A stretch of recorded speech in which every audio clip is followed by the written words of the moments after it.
You do not need electricity, a refrigerator, or a single dollar spent at a hardware store to keep vegetables crisp and edible for 4 months straight through winter. Farming households across northern China figured this out centuries before anyone had a compressor humming in their kitchen, and they did it with nothing more than dirt, straw, and an understanding of how the ground itself behaves once the frost sets in. The problem they faced was brutal and immediate. In provinces like Shandong, Hebei, and the 3 provinces of the northeast known collectively as Dongbei, winter temperatures drop far below freezing for months at a time, and the growing season effectively ends by late October. A household that failed to store enough food to last until spring simply did not eat well, or did not eat at all.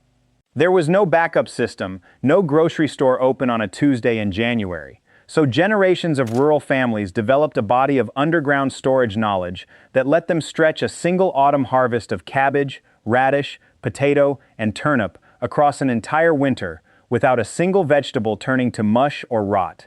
10 of those methods are below, and every one of them still works today in a backyard, a balcony, or a basement corner.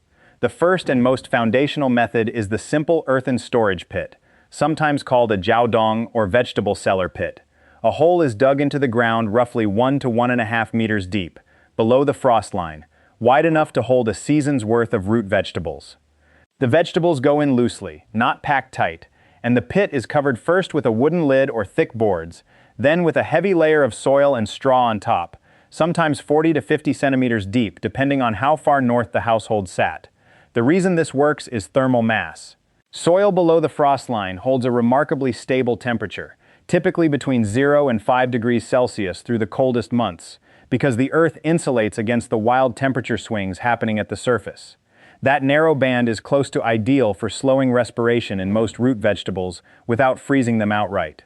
In villages around Jinan and Shandong, families dug these pits into hillsides near the home, so the entrance could be checked daily without trudging through snow, a detail that shows this was never a one-time autumn task, but a system maintained all winter long.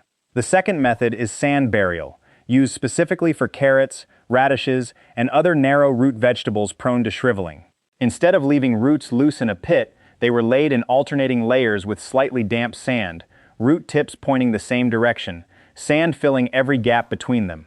The sand is never soaked, only damp enough to hold together when squeezed. This works because sand does 2 things at once.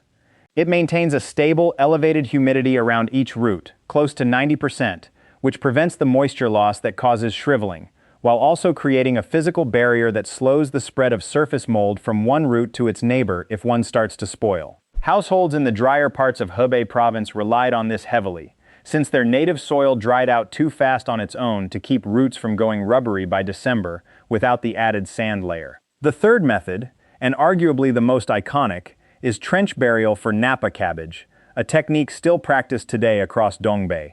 Heads of cabbage are harvested with the outer leaves intact, laid on their sides in a shallow trench about half a meter deep, stacked no more than 2 or 3 heads high, and covered progressively as temperatures drop, starting with a thin layer of soil in early November, and building up to a full insulating mound by the hardest part of winter. This gradual covering matters. It works because cabbage continues low-level respiration even after harvest, releasing a small amount of heat and moisture, and the slow buildup of insulation lets that process stabilize rather than shocking the cabbage with sudden cold or trapping condensation that would rot it. In the Northeast, entire apartment courtyards in the mid-20th century were known to store communal cabbage trenches, serving several families through winter, since Napa cabbage was the single most important winter vegetable in that climate. The fourth method is inverted hanging storage, used mainly for vegetables like Chinese cabbage, leeks, or scallions when a full pit is not practical, such as in a covered but unheated shed. The vegetable is tied at the root end and hung upside down from a beam or rope, root up, leaves down, in a space that stays cold but does not freeze. This works because hanging the plant root up slows the natural gravity-driven drainage of moisture out of the leaves, since the plant's internal moisture transport system is disrupted, which keeps leafy portions from wilting as quickly as they would lying flat. Fishing and farming households along the coast near Qingdao used this method for garlic and leek bundles when cellar space was limited, hanging them in stone-walled sheds where the sea air kept temperatures moderate but humid. The fifth method is clay sealing, used to protect fermented and pickled vegetables stored alongside fresh produce in the same underground space. Ceramic jars containing pickled mustard greens or preserved radish were sealed at the rim with a ring of wet clay or mud packed around the lid, left to dry into a near airtight seal before the jar went into the pit. This works because the clay seal blocks oxygen exchange almost completely, which starves aerobic spoilage organisms while allowing the anaerobic fermentation already underway inside the jar to continue safely. In rural Sichuan and Hunan, where pickling was as essential as root storage, families judged a good clay seal by sound, tapping the dried rim and listening for a solid, dense knock rather than a hollow one, a small piece of tactile expertise passed down without ever being written on paper. The sixth method is wood ash layering, a technique used specifically for potatoes and sweet potatoes, which are unusually prone to rot from surface moisture and fungal spores in storage. Dry wood ash, the ordinary residue from a household cooking fire, was sifted and layered between rows of potatoes in a storage box or basket before it went into the pit or cellar. This works because wood ash is highly alkaline and strongly hygroscopic, meaning it actively pulls moisture out of the air immediately surrounding each potato, while its high pH creates a poor environment for the fungal spores that cause common storage rot. Farming households in Hebei and Shanxi, where wood-burning stoves produced ash constantly through winter anyway, treated this as a completely free byproduct, with no additional cost or effort required, simply repurposing what the kitchen was already generating. You have now covered 6 methods, from the basic pit to a genuinely clever use of stove ash most people throw away without a second thought. 4 more are coming, including the one specific structural detail that determines whether an underground pit works at all or slowly kills everything inside it. The 7th method is straw and reed insulation layering, which functions less as a standalone storage method and more as the thermal skin wrapped around every other method on this list. Loose straw, dried reeds, or corn stalks were packed in a loose, breathable layer both beneath and above stored vegetables, distinct from the soil covering on top of a pit. This works because straw traps still air within its hollow stalks, and still air is a poor conductor of heat, meaning the straw layer resists the transfer of surface cold downward far more effectively than soil alone.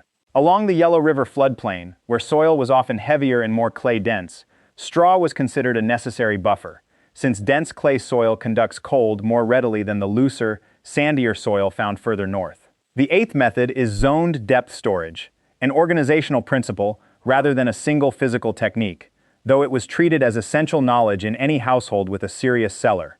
Vegetables were sorted by their individual tolerance for cold and stored at different depths within the same pit or cellar structure, with the most cold-sensitive items like ginger and taro placed deepest and nearest the most stable temperature zone, while hardier items like turnips sat closer to the surface. This works simply because temperature stability increases with depth up to a point, so matching each vegetable's cold sensitivity to the appropriate depth prevented the common mistake of losing an entire crop of ginger to a shallow cold snap that turnips would have shrugged off completely. Households in central China, where ginger was a valuable cash crop as much as a food staple, treated correct depth placement as something close to a trade skill, since a miscalculated pit could wipe out a family's most profitable stored good. The 9th method is the ventilation shaft, a narrow vertical tube, sometimes a hollow bamboo pole, sometimes a simple gap left in the packed soil, running from the bottom of a storage pit to just above the surface. This works because without any airflow at all, the low-level respiration of stored vegetables slowly builds up carbon dioxide and excess moisture inside a sealed pit, and that trapped moisture is what actually causes most storage rot, not the cold itself. A narrow shaft allows a small, controlled exchange of air without letting in enough cold to disrupt the pit's temperature stability.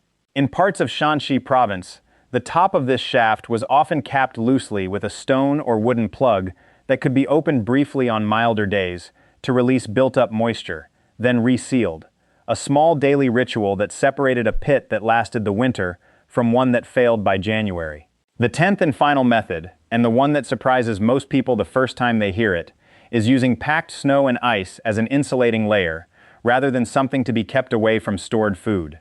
In the coldest parts of the Northeast, where winter snowfall was reliable and deep, farmers deliberately packed snow over the soil covering of a storage pit rather than clearing it away, sometimes adding additional snow through the season as it fell naturally. This sounds like it should freeze everything underneath, but it does the opposite. Snow is made mostly of trapped air pockets between ice crystals, giving it an insulating effect similar to straw, and a thick snow layer actually buffers the ground beneath it from the far more extreme air temperature swings happening above the snow line, keeping the pit warmer and more stable through a hard freeze than bare exposed soil would. Families in Heilongjiang, one of the coldest inhabited provinces in China, relied on this so consistently that a winter with unusually little snowfall was considered a genuine threat to their stored food supply, not a relief from shoveling. Step back from all 10 of these, and a single principle runs underneath every one of them. None of these methods fight winter directly. None of them try to heat a space, power a device, or overpower the cold with force. Every single one works by finding the small pockets of stability that already exist within a harsh environment. The steady temperature a meter below the frost line, the trapped air inside a hollow straw stalk, the insulating pocket inside a snowbank, and then simply protecting that pocket of stability long enough for it to do its work. That is the entire philosophy. Work with the physics already present in your environment instead of trying to override it. What you have just learned is not a list of quaint old-world tricks. It is a coherent, low-cost system for extending the life of fresh food using nothing but an understanding of soil, air, and moisture, developed by people who had no other option and refined it until it reliably worked. You do not need a hillside in Shandong or a Dongbei winter to use it. A cold, dark corner of a garage, a buried plastic bin with drainage holes, or even a well-insulated box packed with dry leaves can apply the same underlying logic on a much smaller scale. Tonight, before you do anything else, go check whether you have a spot in your home, a basement corner, an unheated closet, an exterior wall that stays consistently cooler than the rest of the house. That single 10-minute observation is the first step every one of these households took before they dug a single shovel of dirt. Cold, when you understand it instead of fighting it, is not the enemy of fresh food. It is the oldest refrigerator there ever was.